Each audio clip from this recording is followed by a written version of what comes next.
Hello, ഞാൻ ഒരു സിമ്പിളായിട്ടൊരു green peas കറി ഉണ്ടാക്കുന്നത് എങ്ങനെയാണെന്ന് പറഞ്ഞുതരാം. സിമ്പിൾ മാത്രമല്ല, അതിന് ആവശ്യമുള്ള ഇൻഗ്രീഡിയൻസും വളരെ കുറവാണ്.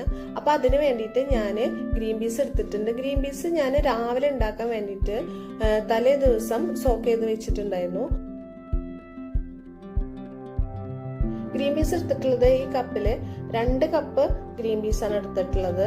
അതുപോലെ 3 ലിറ്ററിന്റെ പ്രഷർ കുക്കറിലാണ് ഗ്രീൻ പീസ് വേവിക്കാൻ പോണത്.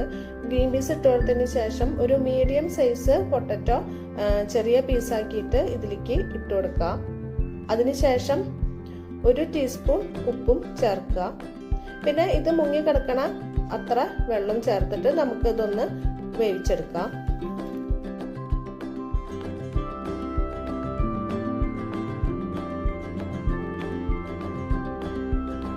4 വിസിൽ വന്നതിന് ശേഷം സ്റ്റവ് ഓഫ് ചെയ്തു.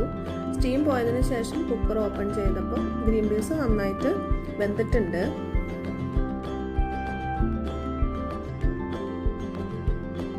ഇനി ഇതിലേക്ക് ഒരു വലിയ മുഴുവൻ വെളുത്തുള്ളി തന്നെ ചേർക്കണം. വെളുത്തുള്ളി ക്ലീൻ ചെയ്ത് നല്ല ചതച്ചെടുക്കണം. പിന്നീട് പാൻ ചൂടാക്കിയിട്ട് 2 ടേബിൾ സ്പൂൺ വെളിച്ചെണ്ണ ഒഴിക്കുക.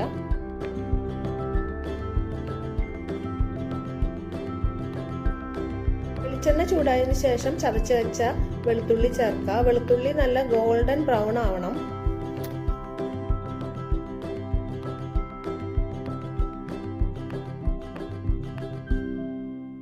ഇതുപോലെ ഗോൾഡൻ ബ്രൗൺ ആയി കഴിഞ്ഞാൽ വേവിച്ച് വെച്ച ഗ്രീൻ പീസ് ഇതിലേക്ക് ചേർക്കുക. ഗ്രീൻ പീസ് ചേർത്തതിന് ശേഷം നമുക്ക് വെള്ളം ഒഴിച്ചു കൊടുക്കാം. വെള്ളം കുറച്ച് ധാരാളം ഒഴിക്കണം. അല്ലാന്നുണ്ടെങ്കിൽ നമ്മൾ ഇനി മസാലപ്പൊടികൾ ചേർക്കുമ്പോൾ ഗ്രേവി വളരെ തിക്കായിട്ട് വരും. അപ്പൊ കൂടുതൽ വെള്ളം ഒഴിച്ചുകൊണ്ട് കുഴപ്പമൊന്നുമില്ല.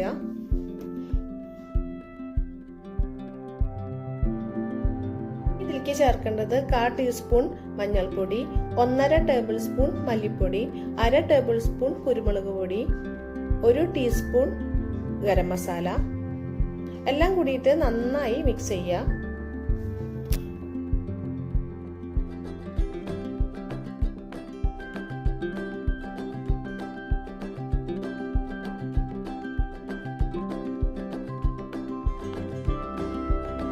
പൊടികളെല്ലാം നന്നായി മിക്സ് ആയതിനു ശേഷം ആവശ്യത്തിന് കറിവേപ്പില ചേർക്കാം.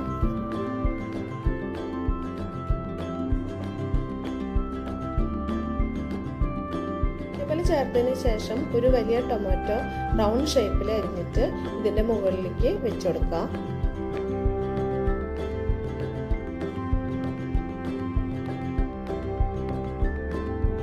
ഇനി ഇതില് ഉപ്പുണ്ടോ നോക്കാം. ഉപ്പില്ലാന്നുണ്ടെങ്കിൽ ആവശ്യത്തിന് ഉപ്പിട്ട് കൊടുക്കാം.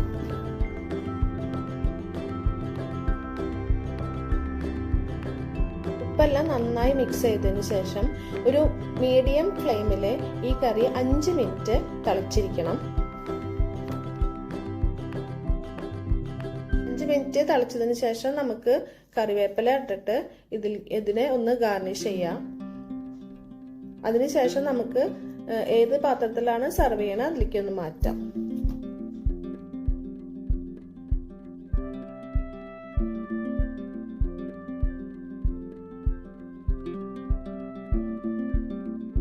സിമ്പിൾ ആയിട്ട് ഒരു ഗ്രീൻ പീസ് കറി എങ്ങനെയാണ് ഉണ്ടാക്കുന്നത് അപ്പൊ നിങ്ങൾ കണ്ടല്ലോ. അപ്പൊ ഇതൊന്ന് ഉണ്ടാക്കി നോക്കുക. ഉണ്ടാക്കി നോക്കിയിട്ട് അഭിപ്രായം പറയൂ, കമന്റ് ഇടൂ കേട്ടോ. ഇത് പൂരി, വെള്ളപ്പം, നൂൽപുട്ട്, ചപ്പാത്തി എല്ലാത്തിലേക്കും നല്ലൊരു കോമ്പിനേഷൻ ആണ്. അപ്പോൾ എല്ലാവരും ഒന്ന് ഉണ്ടാക്കി നോക്കുക. ഇനി അടുത്ത റെസിപ്പി ആയിട്ട് ഞാൻ അടുത്ത ആഴ്ച വരാം. Okay, by.